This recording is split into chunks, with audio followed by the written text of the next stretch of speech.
Macam mana cara nak cek angin kereta? Macam ni ke? Mana boleh? Tayar ni kerah. Mari dekat sikit.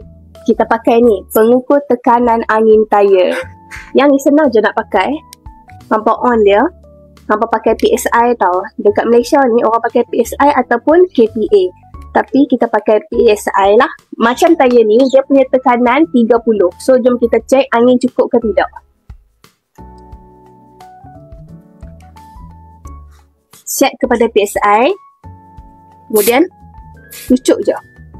Dia punya tekanan 27.1. Tekanan sepatutnya 30.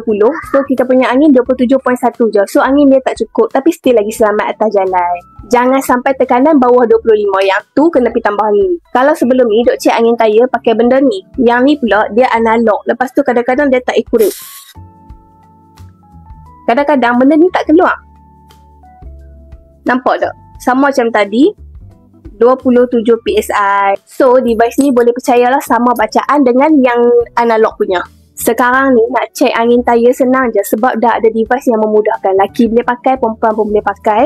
Lagi satu senang nak pergi ke mana-mana, gantung je dekat kita punya kunci kereta ni. Jadi kita taklah hilang. Time travel pun boleh cek angin tayar. Dia jadikan dia sebagai keychain.